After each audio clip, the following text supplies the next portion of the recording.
Hey guys, welcome to the Geek Renaissance and the very first episode of something I'm calling Tiny Troops.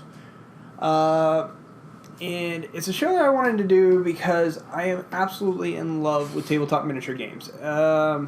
It's something I've always been interested in, and now I actually have some of the financial means to actually get involved with some of them because these are some of the games that you see at the hobby stores. They look really cool.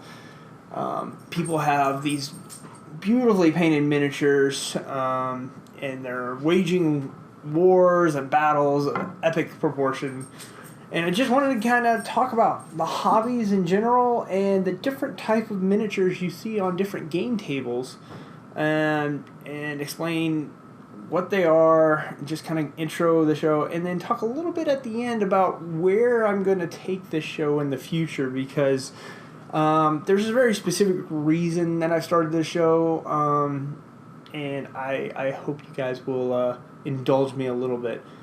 So I have a collection of miniatures that I have personally collected right here, and I'll talk about them as we go along. But just to get started, let's talk about the basic types of miniature games you see in stores. The first one is kind of the one that kind of got miniatures on the tabletop in the first place. That's miniature war games. These have been around since the 80s, I believe. Probably longer. I don't exactly know. But you have big games like Warhammer, and Warhammer 40K by Games Workshop. These games have been around they're kind of the grandfathers of this whole hobby. Then you have games like Privateer Press makes a game called War Machine, which I actually have some of the miniatures here, and I'll show you some of these guys that I have painted. They are not professional quality by any means, but they look pretty good on the table, I think. I'm kind of proud of the way they came out.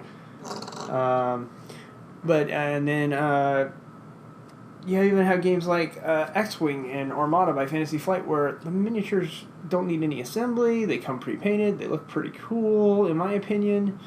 And they're a lot of fun to play. So there's the Star Destroyer. Oh, yes.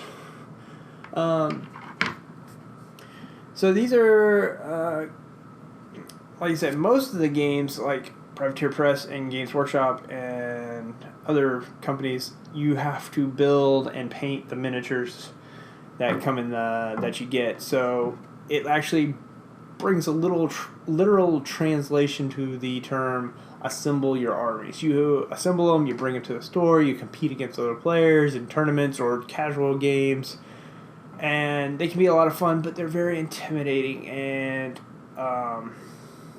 it's something hopefully we'll unwrap here in the future. But I really enjoy those games, and Fantasy Flight just announced their first foray into, well, they actually have, is it called Rune Wars is the game that they do, which is their current tabletop miniature infantry game, but they're actually announced a Star Wars version, Star Wars Legion, which is kind of, I'll be honest, the reason I really started this show is because I'm going to be very excited about that one coming up, and I'm looking forward to it. But I will explain all my giddy for that in a future episode, or my excitement for that in a future episode of Tiny Troops. Second thing I want to talk about is miniature board games. Now, all board games usually have pieces, but miniature board games have very detailed pieces, and there's a couple of them out there. I have a couple of them here. So Dungeons and Dragons has made a series of board games that uses miniatures and these are really what I call RPG light. They are RPGs in a box. Dungeons and Dragons makes a very good series of these, and their miniatures look really good. I've painted some of them just so they're not the standard gray that comes in the box. This guy's kind of hard to see. But, so these are really nice. I like these. If you're into if you want to do RPGs but you're not sure where to get started, I kind of think these are good places. Cool Mini or Not is another company that makes a lot of good games. They make the series Zombie Side. Let me pull this box up. Which has been fantastic for our group. Mainly because it is a pure co-op. It is everybody working together against the game. It's got a good balancing system to up the difficulty as you guys gain experience. It's a game, but again, once again, the miniatures in here are world class, and once they're painted up, which I will probably work on painting these up in some videos later, but they look gorgeous. And the other type of miniature board game that we've seen is the mini versus one concept, and that's games where you have several players playing heroes and one player controlling the dungeon or enemy forces.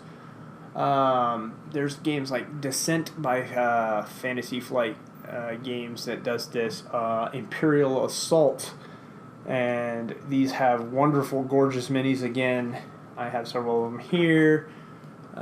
Here's one of the heroes, and of course you have your great villain Darth Vader, which I know you can't really see. Once again, I need to get a better background for these guys, so as I do them. But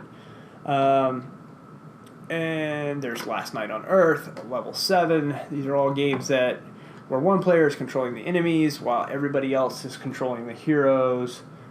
And this is another foray into RPGs where you have somebody controlling the enemies and giving a little more randomness into the game, whereas before games like Zombicide and the Dungeons and Dragons, they have very strict rules on how the enemy behaves and acts, whereas once you add that human element of somebody is controlling them, they can make decisions for them and make them more adaptive. If I can talk. Yeah, that's right. See, I'm not the only one having problems with that word. Adaptive. They're RPG lights, just more introducing the concept of an RPG if you ever get into it. Which leads me to the last type of tabletop miniature you see, and that's actually miniatures for RPGs. And, these... So if you're playing Dungeons and Dragons or Star Wars RPG or Pathfinder, whatever, you may elect to get a miniature that represents your character in the game. And this is good for when your DM has a map. You can put your character on the map and say, I'm here and I'm attacking this giant monster.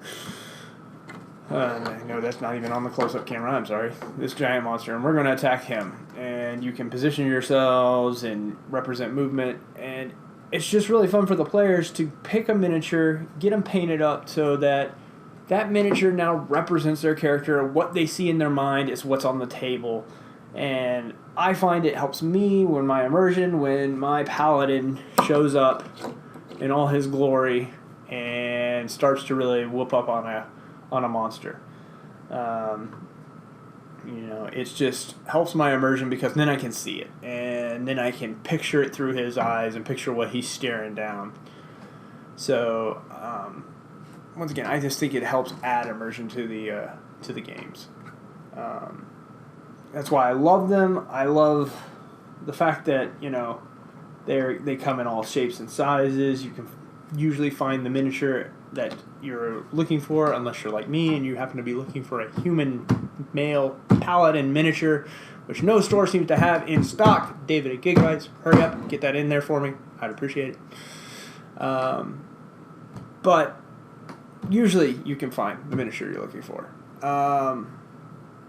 So we're going to get more into these. I'm going to talk about Star Wars Legion coming up here in the near future. I'm going to do some painting videos because I've had several people ask me how do you get started in painting, and I will show you guys. I am not a pro painter by any means of the word, but I can make a miniature that looks good on the table, and that's what I have a lot of people asking me for, so I'm going to help you guys out with that.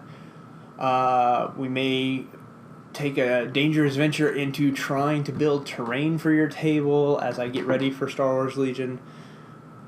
So hopefully you guys will have fun with that, and if you have comments, concerns, questions, or even answers to my questions, hit me up in the comments section.